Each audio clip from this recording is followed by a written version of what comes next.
retort. I'm not worried, I'll follow reward. You pop my head open like a gun. And pop his head open like a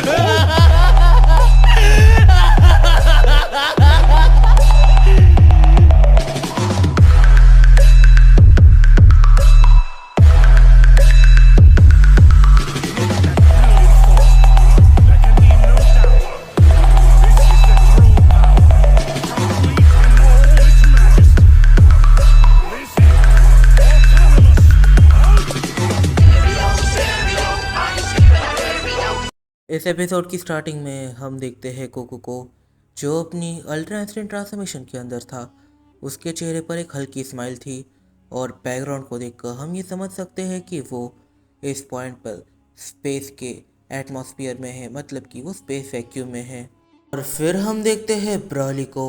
इस point पर जो Broly है वो Goku के साथ training कर ही रहा था कि एकदम से गोकू और ब्रॉली इन दोनों को ही एक आवाज़ आती है। ब्रॉली इस आवाज़ की तरफ देखता है। फिर गोकू और ब्रॉली ये दोनों काफ़ी ज़्यादा अजीब बीइंग्स को देखते हैं। ये जो बीइंग्स है इन्होंने एक काफ़ी ज़्यादा अजीब टाइप का मास्क पहना हुआ था।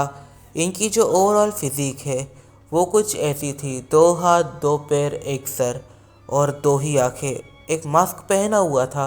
उन 2 कैरेक्टर्स में से एक कैरेक्टर गोकू वेजिटा से सवाल पूछता है कि आखिर नॉर्वे 5 ये प्लैनेट कहाँ पर है। गोकू वेजिटा इस पॉइंट पर इस नाम को फर्स्ट टाइम सुन रहे थे कि तभी ये जो एक कैरेक्टर है वो प्लेनेट अर्थ की तरफ देखता है और उसकी तरफ बढ़ने लग जाता है। दूसरा उसे फॉलो कर रहा था।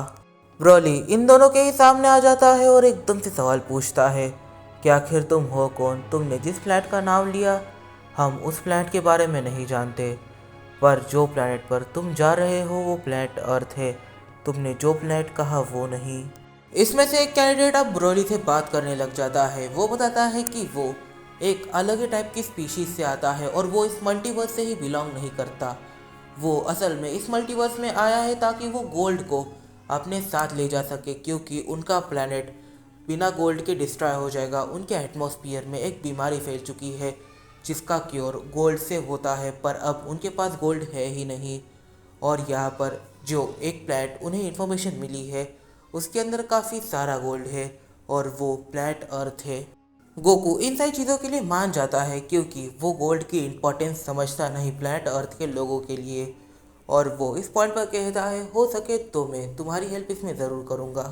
इस पॉइंट पर जो ब्रॉली है वो यहाँ पर सोच में पड़ जाता है। वो इन तीनों को ही होल्ड करने के लिए कहता है और फिर ब्रॉली कहता है मुझे नहीं लगता कि प्लैनेट अर्थ के लोग इसमें तुम्हारी कोई भी हेल्प करेंगे या फिर वो इस चीज़ के लिए मानेंगे। गोल्ड ये पहले ही उनके प्लैनेट पर काफ़ी ज़्यादा कम है और अगर देखा जाए तो वो तुम्हारी हेल्प नहीं करेंगे इन माय ओपिनियन। इस पॉइंट पर एक अनुनाकियन ब्रॉली की बात से हंसता है और कहता है अगर प्लैनेट अर्थ के लोगों ने हमारी बात नहीं मानी तो हम उन्हें अपना गुलाम बनाकर ये काम करवा ही लेंगे। वो एक काफ़ी ज़्यादा वीक स्पीशीज़ है हमारी नज़र में। अब इन सब में एक अनुनाकियन गोकू से आर्ग्यू करने लग जाता है और गोकू को भी ये चीज़ पसंद नहीं आती और ये दोनों अपना आर्ग्यू कर ही रहे थे कि जो सेकेंड अनुनाकियन है वो ब्रॉली के चेस्ट में एक काफ़ी ज़्यादा पावरफुल पंच मार देता है। ब्रॉली ने इस सरप्राइज अटैक को बिल्कुल भी एक्सपेक्ट नहीं किया था। वो पूरी तरीके से डिफेंसलेस था। उसने अपने गार्ड को डाउन किया था, इस वजह से ये एक काफ़ी बुरा डैमेज हुआ कि तभी उसकी नज़र एकदम से उस अनुनाकियन पर इतनी बुरी तरीके से पड़ जाती है कि अब वो सोच लेता है कि अगर वो इसे नहीं मार पाया तो फिर इतनी ट्रेनिंग करने का कोई भी फ़ायदा नहीं। उनमें से एक भी गोकू पर अटैक करने की कोशिश करता है, बट गोकू ने अपने गार्ड को डाउन नहीं करा था। इस वजह से वो इस अटैक को ईजिली डॉच कर लेता है। बट जिसने गोकू के ऊपर अटैक किया था वो बातों बातों में कह देता है कि वो उसकी सिविलाइजेशन का अब तक का सबसे फास्टेस्ट कैरेक्टर है। गोकू के चेहरे पर एक हल्की स्माइल आती है। जो अपनी सिविलाइजेशन का सबसे फास्ट कैंडिडेट है वो एकदम से उसकी फाइनल ट्रांसफॉर्मेशन के अंदर चले जाता है। इसमें उसकी बॉडी पर एक अलग ही टाइप का आर्मर पूरी तरीके से बन चुका है। उसकी स्पीड पहले से काफ़ी ज़्यादा इंक्रीज़ हो गई है। वो गोकू से कहता है अब मैं जो भी बातें कर रहा हूँ मैं कंफर्म हो तुम उनमें से एक शब्द को भी नहीं सुन पा रहे होगे। तुम मेरे लिप मूवमेंट को देख ही नहीं सकते। तुम इतने कमज़ोर हो मेरे सामने। कि तभी गोकू एकदम से अपनी अल्ट्रा इंस्टेंट सेकेंड वेरिएशन में चले जाता है, जिसके अंदर उसके बाद सुपर सैयन 3 की तरह हो जाते हैं। गोकू कहता है तो ये काफ़ी अच्छा है कि तुम्हारी स्पीशीज़ के सबसे फास्ट कैंडिडेट हो। ज़रा मैं भी देखूं कि आखिर तुम्हारी स्पीशीज़ का फास्टेस्ट मेरी स्पीशीज़ के फास्टेस्ट के सामने कैसे रिएक्ट करता है। अभी तक दूसरे अनुनाकी ने पावर अप नहीं किया था। गोकू और वो अनुनाकी एक दूसरे की तरफ अटैक करने के लिए आगे बढ़े भी नहीं थे कि ब्रोली एकदम से ना जाने कितनी दूर से पूरी स्पीड के साथ आकर जो वो अनुनाकी था जिसने उसे पंच मारा था उसके सर को पकड़कर सीधा उसे काफ़ी ज़ोर से फेंक देता है और वो तेज़ी से उसकी तरफ जाने भी लगता है और काफ़ी सारे अटैक्स को अलग शूट कर देता है। अपने दोस्त पर इतना ज़्यादा ब्रूटल अटैक देखकर वो जो अनुनाकी था वो पूरी तरीके से शॉक हो जाता है।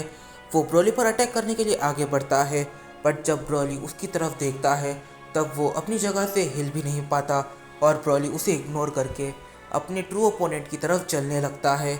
इस पॉइंट पर वो जो अनुनाकी था वो गोकू से सवाल करता है, क्या तुम सच में इससे ज़्यादा तेज़ हो? इस पॉइंट पर जो गोकू है वो उस अनुनाकी से कहता है, तुम्हें अभी प्रे करना चाहिए कि ब्रोली उसे ब्रूटली डैमेज ना करे, क्योंकि जितना मैं जानता हूँ ब्रोली एक काफ़ी ज़्यादा एग्रेसिव कैंडिडेट है। वो मैं भी तुम्हारे फ्रेंड की जान भी ले सकता है।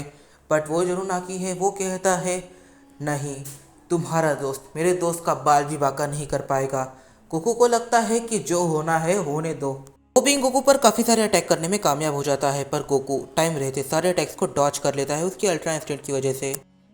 और इसके रिएक्शन में गोकू एकदम से कामेहामेहा वेव को क्रिएट करने लगता है। गोकू एकदम से कामेहामेहा को सीधा उस ओपोनेंट के ऊपर यानी अनुनाकी पर शूट कर देता है, बट वो कामेहामेहा को डॉच करने में कामयाब हो जाता है।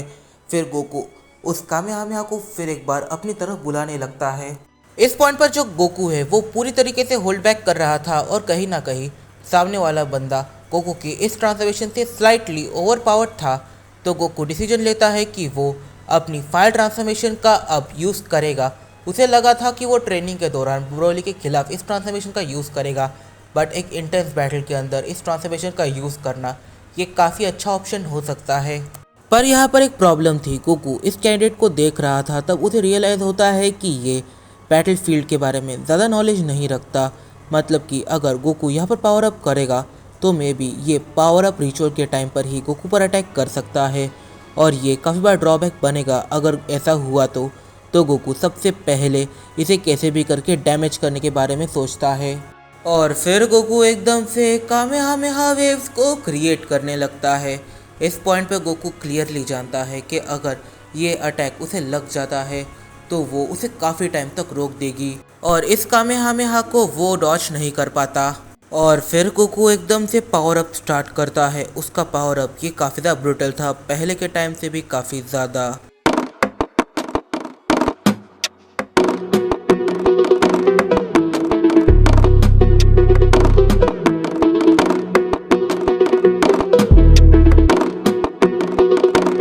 और फिर गोकू एकदम से उस लाइटनिंग गॉड के काफ़ी ज़्यादा पास आ जाता है और यहाँ पर गोकू कहता है, तुमने मुझे तुम्हारी स्पीशीज़ का नाम अनुनाकी बताया था ना शायद से, और तुम अपनी सिविलाइजेशन के अब तक के सबसे फास्टेस्ट बीइंग हो। चलो तो देख ही लेते हैं कि आखिर तुम कितने फास्ट हो। बट तभी यहाँ पर अनुनाकी के बैक पर काफ़ी ज़ोर से पेन होने लगता है। गोकू कहता है कि तुम इतने स्लो हो कि मैंने तुम्हें 10 पंचेस मारे और तुम्हें उनमें से एक तब तक सेंस नहीं हुआ जब तक मैं तुमसे बात करने नहीं लगा। ये एक ऐसा टाइम था जब तक गोकू और ब्रोली इन दोनों ने ही दोनों अनुनाकियंस को काफ़ी ज़्यादा बुरी तरीके से डैमेज कर दिया था और इस पॉइंट पर ये दोनों इन दोनों के सामने ही खड़े थे एक काफ़ी ज़्यादा डेडलीस्ट अटैक बनाकर। अगर इन लोगों ने ज़रा सा भी मूव किया तो इनकी जान चली गई। इनका क्या हुआ इसके बारे में किसी को भी नहीं पता होगा। कि तभी वहाँ पर एकदम से एक फ़ीमेल कैंडिडेट आ जाती है और ये जो फीमेल कैरेक्टर है वो एकदम से यहाँ पर गोकू ब्रोली से रिक्वेस्ट करती है कि इन दोनों को छोड़ दिया जाए और वो यहाँ पर उन्हें एनर्जी की देने की भी कोशिश करती है, बट ब्रोली यहाँ पर उसकी एनर्जी को वहीं पर फ्रीज़ कर देता है और यहाँ पर वो एकदम से सवाल करता है, आखिर तुम हो कौन और ये लोग यहाँ पर क्यों आए हैं।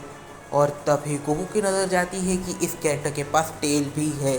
कि तभी वहाँ पर ज़ाइकोर आ जाता है। ज़ाइकोर इस पॉइंट पर शॉक था कि यहाँ पर कोई डायमेंशन कैसे ब्रेक नहीं होता, क्योंकि जब भी गोकू वेजिटा आपस में ट्रेनिंग करते तो कोई ना कोई डायमेंशन में क्रैक्स तो आ ही जाते, पर इस बारी एक काफ़ी बड़ा क्लैश होने के बाद भी डायमेंशन में क्रैक नहीं आए। यहाँ पर कुछ ना कुछ एक काफ़ी बड़ा चेंज हो गया था। वो क्या है ज़ाइकोर को भी नहीं पता, और वो ये तीन कैरेक्टर्स को देखकर थोड़ा सा कंफ्यूज भी था। बट हाँ, वो इस पॉइंट पर सुप्रीम काय है। वो फीमेल कैरेक्टर गोकू और ब्रॉली इन दोनों को ही होल्ड करने के लिए कहती है। फिर वो ज़ाइकोर से कहती है मैं भी शायद से आप इस पूरे मल्टीवर्स के सुप्रीम काय होगे। इस पॉइंट पर जो ज़ाइकोर है वो यहाँ पर हमें कन्फ्यूजन में देखने को मिल जाता है। वो कहता है नहीं, मैं इस यूनिवर्स का सुप्रीम काय हूँ। इस पॉइंट पर वो हल्की शॉक होती है और कहती है कि एक यूनिवर्स का सुप्रीम काय, मुझे लगा था कि एक पूरे मल्टीवर्स का सुप्रीम काय। एनीवे, मेरे पास तुम्हारे लिए एक डील है। इस पॉइंट पर वो कैरेक्टर ज़ाइकोर के पास एक फ्रूट को फेंकती है, और जो ज़ाइकोर है जब वो उस फ्रूट को कैच करता है वो कहता है एक मिनट, ये फ्रूट तो मैंने कभी भी नहीं देखा, आखिर ये है क्या। और यहाँ पर वो एक्सप्लेन करती है ये जो फ्रूट है, इस फ्रूट के अंदर इतनी ज़्यादा एनर्जी भरी हुई है जितनी कि 2 या 3 प्लांट्स के अंदर होती है, और ये फ्रूट मोर देन इनफ है किसी भी गॉड की एक लिमिटेड टाइम की भूख को मिटाने के लिए। अगर आप इसे कंज्यूम करते हैं और अगर आपने 10 दिन तक कुछ भी कंज्यूम नहीं किया है तो फिर भी आपको कोई भी प्रॉब्लम नहीं होगी। फिर वो अपनी कहानी ज़ाइकोर को, गोकू को और ब्रोली को एक्सप्लेन करती है, और यहाँ पर जो ज़ाइकोर है वो कहता है ओके, तो मैं समझ गया कि आखिर तुम्हारी प्रॉब्लम क्या है, बट हाँ, इसके लिए मुझे मेरे डैड से बात करनी पड़ेगी। और यहाँ पर जो वो कैरेक्टर है वो ये बात नहीं जानती थी कि आखिर ज़ाइकोर का फादर गोकू ही है। और यहाँ पर वो एक बार कहती है क्या ये आपके फादर है, मुझे लगा कि ये आपके फ्रेंड है एक टाइप से। यहाँ पर वो कहता है कि मेरे डैड काफ़ी ज़्यादा यंग लगते हैं उनकी एज से, और फिर ज़ाइकोर और गोकू ये दोनों बात करने लगते हैं। इस पॉइंट पर जो ज़ाइकोर है वो यहाँ पर गोकू को एक्सप्लेन करने की कोशिश करता है। ज़ाइकोर कहता है कि जो 11 यूनिवर्सेस के सुप्रीम काय है उन लोगों ने ज़ाइकोर को कुछ छोटे मोटे मिशंस दिए थे। ज़ाइकोर ने सारे मिशंस कर लिए हैं, और अब वो लोग सवाल कर रहे हैं कि अब उन्हें ज़ाइकोर के लिए क्या करना है। अगर मैं उनसे मांग लूँ कि मुझे एक पूरे प्लैनेट जितना गोल्ड दे दो तो मे भी वो लोग मुझे गोल्ड दे दें, क्योंकि मैंने सीरियसली उनके लिए मॉडल्स को डेवलप किया है, प्लैनेट के एटमॉस्फेयर को काफ़ी हद तक मैनिपुलेट किया है, न्यू प्लैनेट्स बनाए हैं, तो फिर ये काम 11 यूनिवर्सेस के सुप्रीम काय तो कर ही सकते हैं। इस पॉइंट पर जो गोकू है वो एकदम से जब पीछे मुड़कर देखता है तब वो देखता है कि वो फीमेल कैरेक्टर गोकू और ज़ाइकोर इन दोनों को ही देख रही थी। इस पॉइंट पर गोकू उसके माइंड को रीड करने लगता है। वो ये जान पाता है कि उसके माइंड में इस पॉइंट पर चल रहा है कि उसे ऐसा लग रहा है कि गोकू ने डिवाइन की को अचीव कर लिया है। डिवाइन की का मतलब सुपीरियर डिवाइन की। और यहाँ पर उसे ये भी पता चलता है कि इनके पास सीरियसली पूरी की पूरी बुक है सेंस के ऊपर, और उसके अंदर एक चीज़ क्लियरली लिखी गई है कि जो ऐसी ट्रांसफॉर्मेशन है उसे कहा जाता है सुपर सेन 7। फिर जो ज़ाइकोर है वो इन दोनों ही अनुनाकिस को और इस फीमेल हाफ सेन को लेकर जाने लग जाता है सुप्रीम काय के प्लैनेट पर। वो इस पॉइंट पर रास्ते में उनसे काफ़ी बात करता है, और यहाँ पर जो ज़ाइकोर है उसे काफ़ी सारी अलग चीज़ें पता होती रहती है, और ये चीज़ें काफ़ी ज़्यादा फ़ायदेमंद थी। और फिर सीन शिफ्ट होता है, हम देखते हैं गोकू को। इस पॉइंट पर जो गोकू है उसकी बेस ट्रांसफॉर्मेशन में उसके साथ काफ़ी सारे बदलाव हो रहे थे, और वो अपने माइंड में जो सोच रहा था उसके साथ वही हो रहा था। उसने सोचा कि उसके पास पंख आ जाए, और उसके पास सीरियसली ब्लैक कलर के पंख आ भी जाते हैं।